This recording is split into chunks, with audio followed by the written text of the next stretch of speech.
Hey guys, thanks for tuning in to the Best Practices Show podcast. I'm your host, Kirk Barrett, where you will find the number one tips, tools, concepts, thoughts that you can possibly find in dentistry to help you create a better practice and better life. And you are in for a huge treat today because I got a great friend of mine who is a great mentor, still continues to be a great mentor of mine, Dr. John Cranham from the Dawson Academy. And you do not want to miss this. And we're going to be talking about a very important concept that a lot of you struggle with, which is, when do I start letting go as a dentist? And so you're going to want to grab a pen and hit the share button because we've got some great insight to share with you.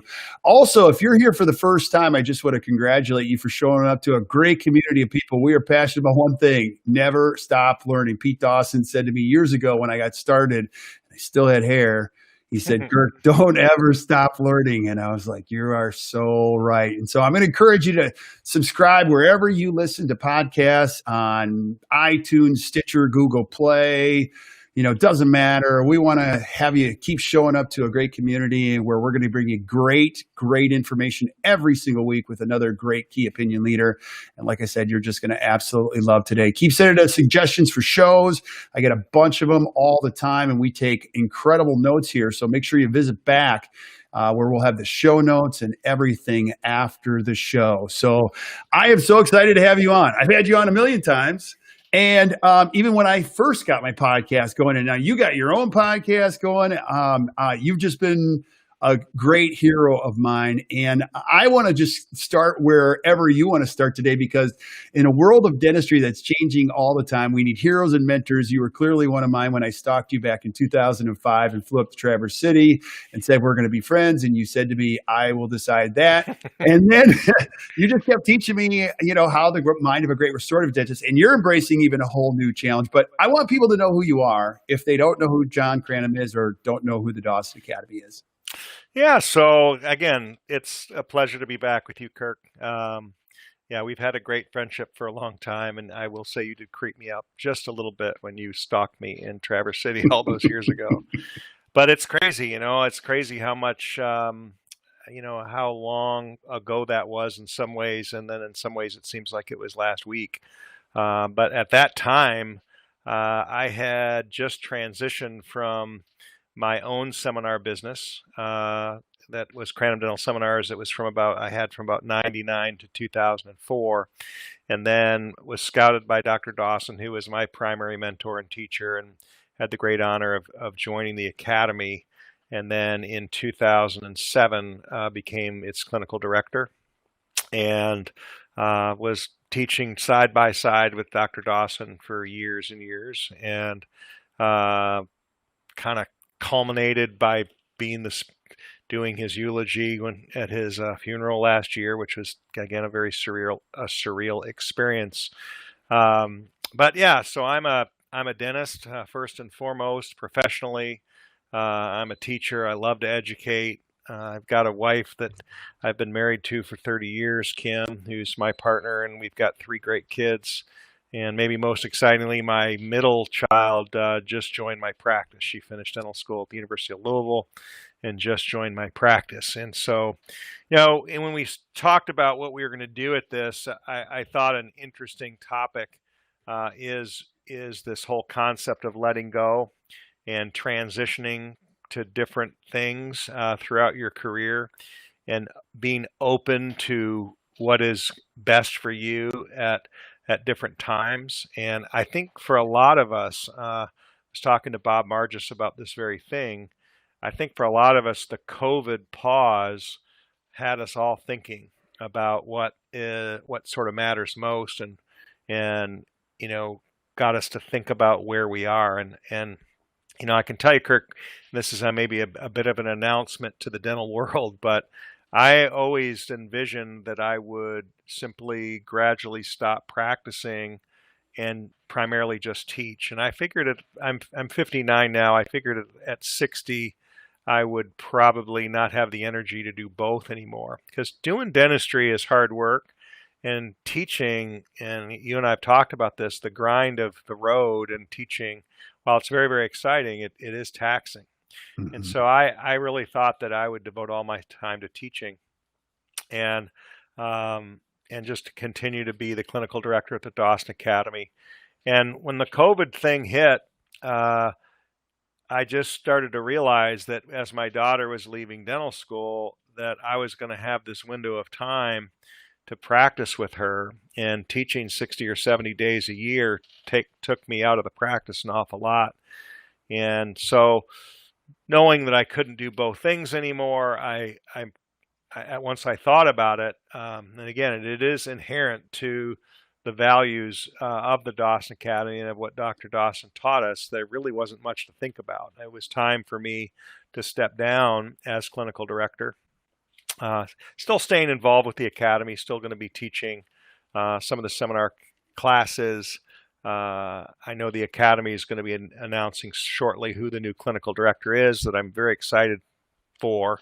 And I'll definitely be sort of co-clinical director for this year during this transition. That is a huge decision for me, but I think that it's important that as you evolve as a dentist, and it may even be as simple of letting go of certain procedures that you're doing as you hone what it is you do and want to do. And Kirk, you've driven this home over and over and over, that as a dentist, we really get to choose just about everything. Right. Who's with us, when we work. If you're a morning person, you can be there at 6 o'clock. If you're an evening person, you can be there till 10 o'clock. But I think that this was a humongous decision for me. But now I'm probably 2 months into it. Caitlin started with me August 1st, and it's just it's like emotional for me to talk about what it's like to have her here with me. And as I look at it, my most important student of my life is having her and making sure that I can spend this time with her. A lot of you have heard the story of my son. That's going to be our next podcast, Kirk, talking about the book that's going to be released soon. Awesome. With regards to him. But, he's in the practice. He's doing a lot of the digital mounting and a lot of the lab stuff for us. So it's become quite a family affair. But maybe we start there and talk about how we make some of those decisions. Then maybe we can kick around, what's my practice like now? Because what's fun is like I'm just a dentist again. Right. It sounds kind of crazy, but for so long I pretty much just focused on large things and teaching, Right. which sounds amazing, and it is to some degree, but it's also challenging from the standpoint of it being, it's all taxing. And now I'm doing some fillings again and molar root canals and doing just a general dentist again, and I'm just having a freaking ball. Yeah, and that's one of many things I really enjoy talking to you about is just, today we're going to get inside the mind of a great restorative dentist. And I got a lot of questions I want to ask you, but let's speak to the obvious. You spend a whole life in what you and Pete taught me was just the predictability. You spend a whole life trying to get things predictable, be in control. And let's just face it, dentists that are really good about their business and dentistry, they're control freaks. And so now you're kind of swimming upstream of this control issue and letting go, and you're in a good phase. It's a huge shift for you to step down from Dawson, and step away from that. But you got your daughter coming in. It's got to be hard to let go of control a little bit. I mean, it's just, it's not a natural process. What's hard to let go of is I just love it. I loved every bit of that, so I think what I had to come to grips with was I was becoming aware that some of the things that I could do when I was 50, I was having a harder time to do when I was 60. During the COVID thing, my friend Henry Germian died in his 60s, and that sort of hit me a little bit, because he worked really, really hard. And so you just start to come, having conversations with my own physician, and he's like looking at my schedule going, dude, you can't go to Japan and lecture for 2 days and fly back and go right to the office. He's having these heart to heart. So, I do think that you have to balance what's realistic with what you love doing. And for me, teaching and doing dentistry is fun. I mean, it's work, but it's what I absolutely love doing. And the other thing that sort of transitioned was my kids were now finishing up with university. I was trying to cash flow all of their education, and all of a sudden, when your kids don't have apartments that you have to pay for anymore, and you don't have tuition to pay for, and Kim and I have been pretty frugal and paid things off. All of a sudden, I don't need a whole lot of money to live with on Right. anymore. So that's changing. Those are all the things that sort of change, that allow you to sort of step back and start to really evaluate, okay, what do I really need to be doing, and what do I want to be doing, and where do I want to spend my time? And so when I started to think about just teaching, I really started to realize, I have these patients that I've been taking care of for 30 years. I love that part of my life. And the other thing is I can do it without having to get on planes and flying all over the world. And again, I'm still going to do some of that, but I'm going to do it a lot less. Yeah. And that's the balance. That's where I'm right now, is like, how am I going to schedule it and be a little bit more strategic? Pete was brilliant with how he did it, because in his later years, I mean, everybody came to St. Pete. So, he really didn't do much traveling. And Yeah. that what people might not understand, and you can attest to this too, Kurt, that it takes energy to teach, but what beats on you is the travel and hotels and delays in airports and all those things. That's what kind of grinds on you. Oh yeah, and you guys would do those amazing hands-on. I wouldn't even. I tried calling you on those last days, but you're like, all right. You put your heart and soul into it. And Yeah. you know this. You get to the airport and you get to the counter, and the woman goes, "Where are you going?" And you go, "Ugh."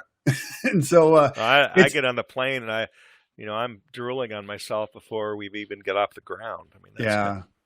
It's awesome. And then, the whole idea of, you taught me this early on, is that don't kid yourself. When you're a great restorative dentist and this really gets going, you only want to have about 8 cases in your brain at one time. People that say they're doing full mouth all the time, that's just not real. And then you want to re-engineer your days. And that's some of the stuff I want to get inside your mind, is when we're talking about letting go, like you let go of the long hours. You even let go of the, 4.5-day work week. You got down to 4. You were even going to 3. It wasn't how many hours you put in. It was about re-engineering your thinking and just embracing these things and knowing yourself as a dentist a little bit more. And you and I were talking all the way through COVID, and you're like, I don't know, I'm kind of enjoying this, like, little bit. I've got a lot of cases to do, but I also like a little bit of this simple restorative type of yeah. thing. It's funny. So I'll give you one of my favorite little anecdotes, if you will, that I think is sort of funny. But I equate it to this little fishing story that I once heard, where the the basically fishermen, when they first start, when they're a little kid, at first all you want to do is just catch fish, and so you go anywhere you possibly can, and you don't care if it's a couple pound trout or a 2-inch minnow. You just want to catch fish, and so then you get a little bit more sophisticated, and you just want to catch big fish. You don't really want the little ones anymore. You want to catch the big ones, and then you get to the extreme place where you want to catch really big fish in really nice places. And so that's kind of the pinnacle. And then you get a little bit older, and then you're back to, well, I'm comfortable just catching big fish. And in my fishing career, I'm back to, I just like catching fish. I don't really care what they are anymore. So I feel like I'm a little bit like that with my practice. Now that I'm a little less teaching, I'm finding that I don't have to be. And I worked really hard in my practice to really hone it down to pretty much just focusing on large cases, catching those big fish. And that's what challenged me, and that's what I love to do. And it is true, Kirk, when we first were talking, I was balancing it. I was balancing the general side and the specialty side, as I like to call it. And about 8 cases a month was a lot. That's Yeah. a couple a week. So, now, then when the teaching got really busy, I was pretty much just teaching and only doing large cases, and my associates were doing all not the bread and butter stuff. But what I'm finding is that I'm really enjoying balancing some of the specialty stuff back with the general stuff again, because I just love doing it, and I can do it where I can focus. It's almost mindless dentistry a little bit, so it's very relaxing for me. But I'm good at it, and I can spend time with the patient, and I still get the same reward of creating something. Right.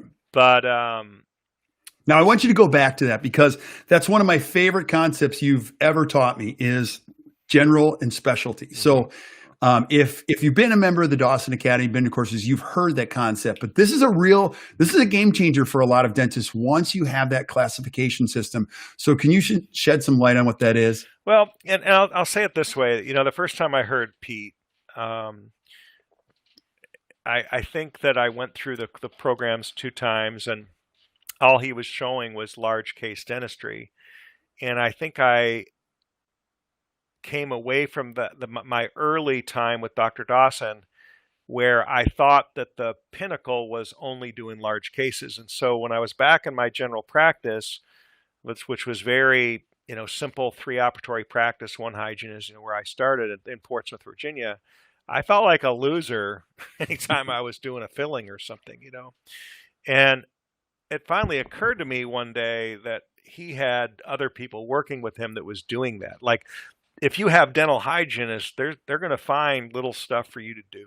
Mm-hmm. And so the general stuff that goes on in a dental practice, what I look at is really should be driving pretty much paying the overhead and the payroll and all that stuff. When you start to be able to do some specialty things like large aesthetic cases or large implant cases or occlusal reconstruction, I call that the specialty things. And when I'm doing one of those procedures, I want to make sure it's scheduled in a way that that's the only thing I'm doing. Right. So a good way to think about it is the general things tend to be more 1 tooth or maybe 2 teeth at a time. You tend to be working in multiple rooms, and it's a little more aerobic. But when you do specialty, you're generally working off of a treatment plan where you've mounted models, you've studied photographs, you've got an architectural plan of where you're going, and it's very cerebral. So when you're executing that, everything has to be done in a very specific way. And in my office, we had general time and we have specialty time, and never the twain shall meet, right? Mm-hmm. So if I'm in a specialty case in the morning, the staff knows that there's no emergencies, there's no buccal pits or check denture or whatever that happens during that. We also have specialty deliveries that's the same time. But in huddle, what I have to communicate to the team is, okay, if that's no man's land and we can't, where are we putting the emergencies? Like, where are we working them in? And so that's how we operate it. And so for a long time, I kind of did my specialty stuff in the morning and my general stuff in the afternoon. That worked fine. But when we went to the straight 7 and started skipping lunch, that was the big joke when I told you I discovered I didn't even like lunch. It was just like I would eat in 1 minute and drive around, and it'd be a complete waste of time. Yeah. So we started to go to a 7-hour day. It gave me another hour at the end of the day to write up my notes and do my lab scripts and do a little treatment planning if I hadn't done my morning stuff. And we'll talk about that. But now what we're actually starting to do is kind of specialty stuff happens in one room. So I might have 2 specialty type things in the right column, and then they know that where they can put some of the general stuff, and it sort of mixes it up throughout the day. Yeah. So the point is there's lots of ways to do it, but I do think it is really, really important that you have a conversation with the team of procedures that you need to be 100% focused on. Right. Like, to me, molar endo for me is a specialty procedure. Like I'm doing molar endo for the first time, but I can't do it like in my sleep. I haven't done a ton of them. So I'm all in. So when I have that hour and a half for endo build up crown, they know that that's kind of specialty time. But if we switch to an aerobic thing, we can be a little bit busier. So. Right. Now, I want to go into this because I love the whole thinking and then letting go. So you were letting go of the evenings. You even started embracing the mornings. So when you guys went to the straight 7, walk me through this, because I'll never forget. You said to me, Kirk, one of the things you notice is nobody's on the road, at 6 something in the morning, and you do a lot of your thinking in the morning. So walk us through what you let go of and the way you think as you matured. And it was probably around 50 or so. So it's probably been 9-8 years that you've been doing the straight 7 and letting go of those extra hours. Yeah. Walk us through a day in your life. Yeah. So, I do think that for a long time, certainly having listened to Dr. Dawson, I mean, I let go early in my career that I wasn't going to be able to be everything for everybody. So I knew that I do think that one of the first things a dentist has to do is get clear about what it is they want to be good at. Because it's if you're trying to be everything to everybody, then I think it's hard to really get known for anything. You just kind of get lost in the crowd. But I gravitated quickly when Dr. Dawson said, he talked about being the go-to dentist, and that's why we named the podcast after that. Is we're interviewing people that we view as go-to dentists, people that get known for something, and I wanted to be known in my community as a person that could solve problems that most people couldn't. So that was the first thing. I mean, it was the first thing was to have a little courage that I was going to put that out there and do whatever I needed to do. So, taking all the Dawson and going to Pankey and taking all the Pankey stuff and taking a veneer class with Bill Dickerson back in the day and listening to Ross Nash and Larry Roosevelt. I mean, I was trying to take all of the traditional occlusion information and blend it with, at that time, the hottest cosmetic information and blend that. And so that's what sort of got me known a little bit was the cosmetic occlusal connection, blending those two. It's amazing now, but those concepts were diametrically opposed back then. Oh, it was blasphemy to put those two things together. Yeah. So that was sort of the first thing. And then the next thing was letting go of the fact that I had to be open.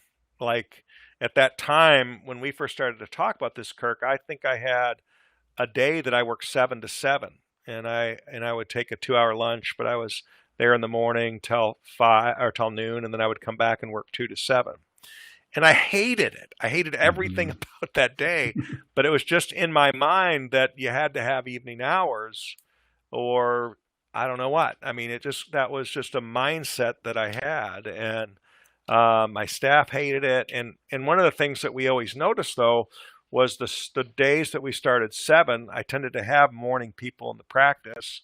The 7 o'clock appointments never no-showed. They tended to be people that were business people that were more affluent. And the ones that a lot of times we were sitting there, at 6 o'clock, waiting for the 6 o'clock appointment.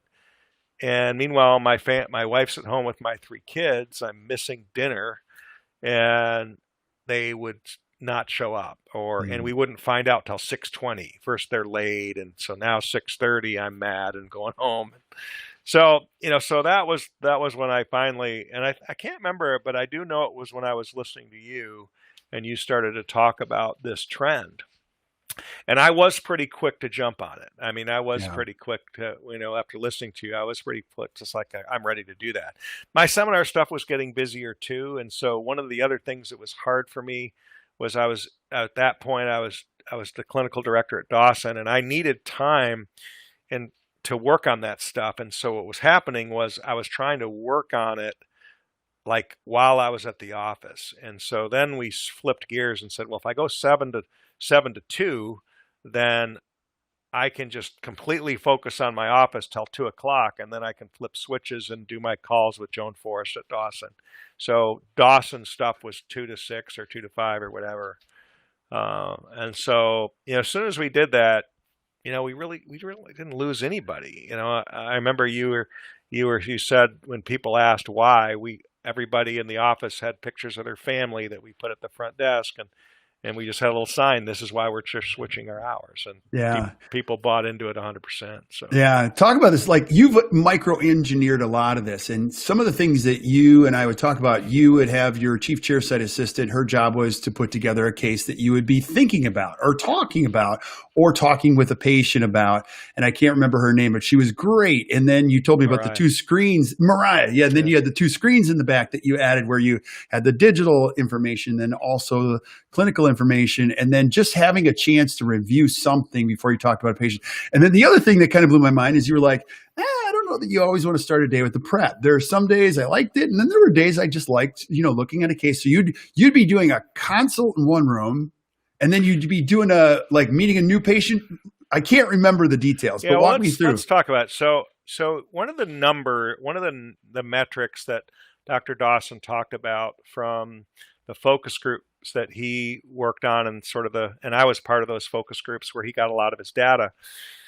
But what he found out was that if a dentist was doing somewhere between about 12 to 16, and we're not going to call them new patients, let's call them advanced records, but 12 to 16 advanced records a month, which means that you're taking photographs, you're mounting models, and you're doing a whole workup.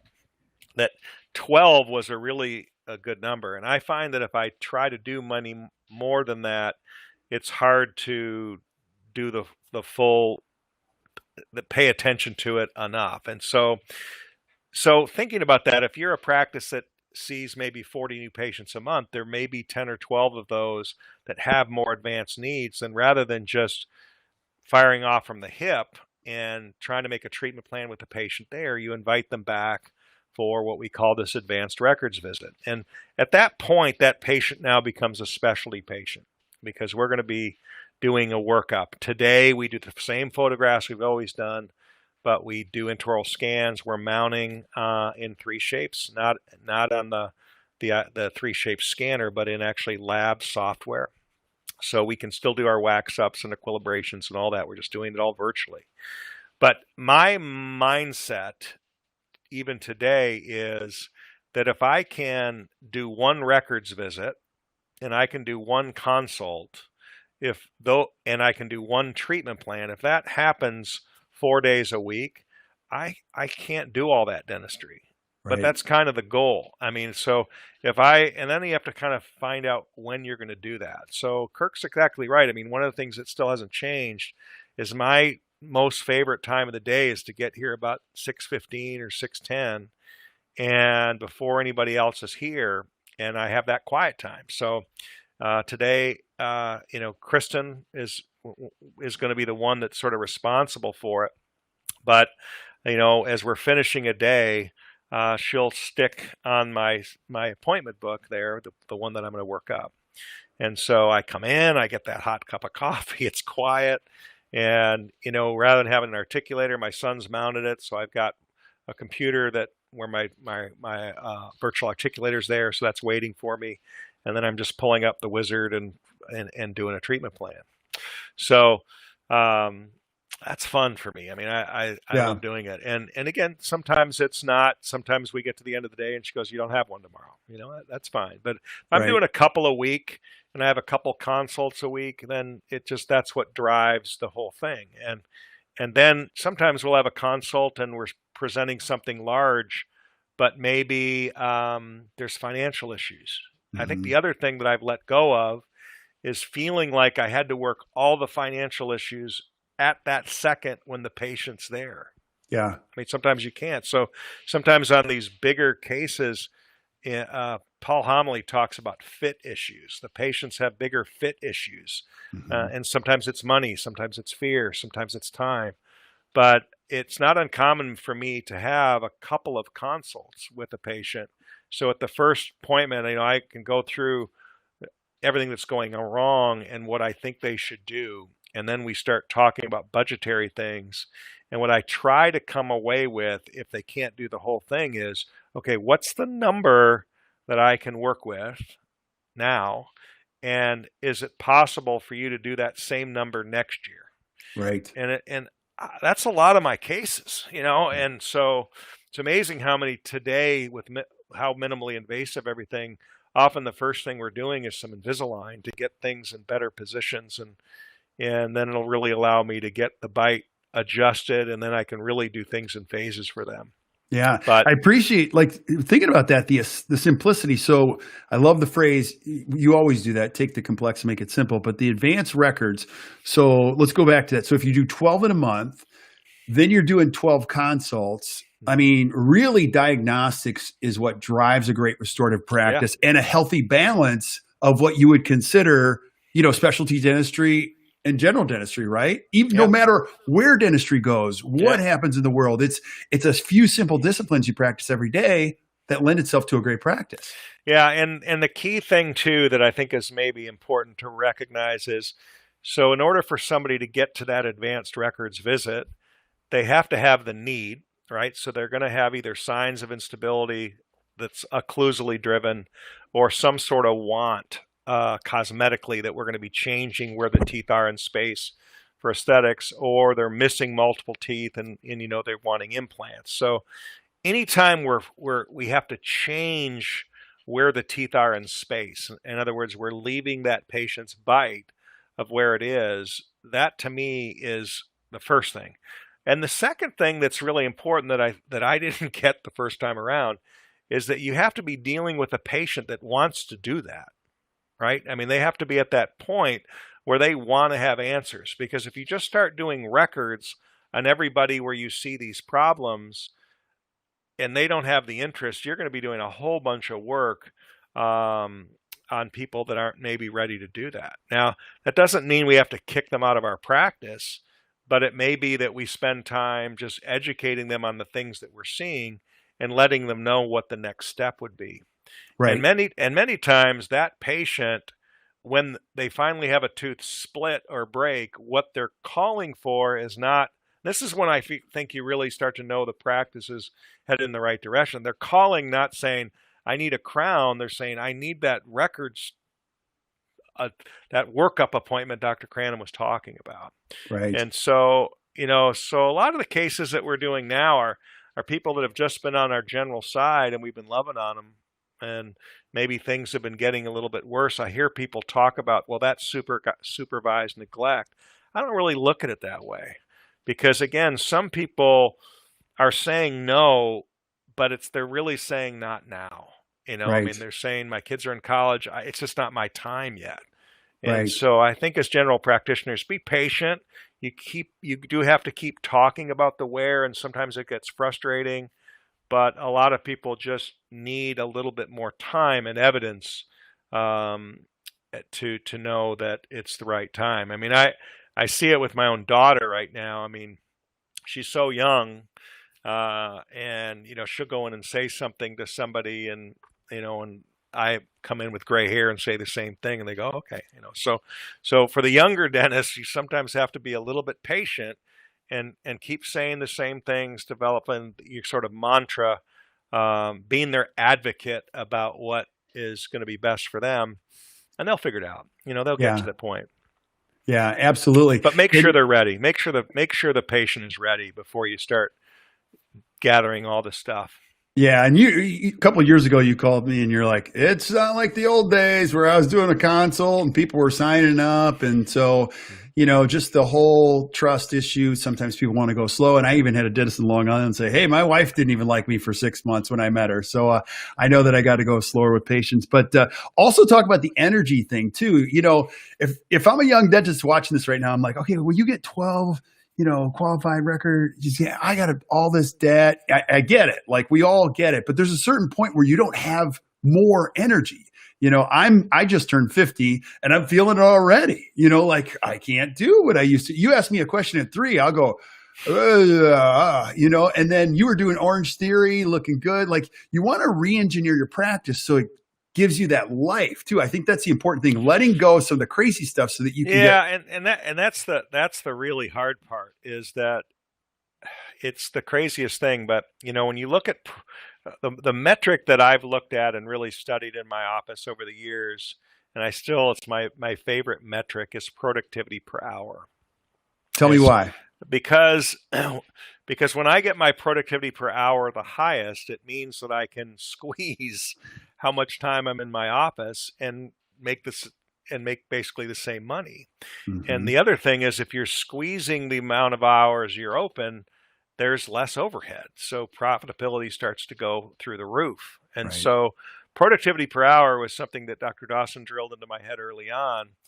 And the thing that a young dentist have to understand is that when you get on that treadmill and you start running around and doing a lot of procedures, you could be really confusing activity with productivity. And that's something you've said over and over again, Kirk, is that, when you're working on highly thought out treatment plans, what that means is when you're sitting down, you're doing more dentistry on well-organized appointments on fewer people. Mm-hmm. And you're also usually executing the dentistry better which means there's less remakes, less what Pete would call jawboning, which means you're trying to convince patients that to like it when they don't. Which jawboning has always cracked me up. Um, but that's it, and so yeah, it is a big commitment to say, I'm gonna reserve an hour 12 times a month, or an hour and 15 minutes 12 times a month to gather this data. But here's the deal: when you get good at it, the advanced records appointment really only takes about 20 minutes of my time. I mean, I pretty much go in there to do my TMJ occlusal exam and take a bite, and everything else is done by my assistant. The photos, the Right. scans, the probings are done by hygienists. Now, wait, I want you to say this because this feeds right into what we're talking about. Because we were talking about that. Every dentist is like, oh, I couldn't find the time. And then photography naturally comes up.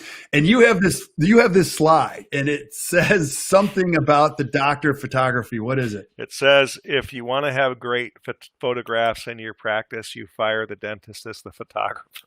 Wait. But nobody can take these photos, Yeah. Dr. Cranham. I mean, I want to say this. Do you take your own x-rays?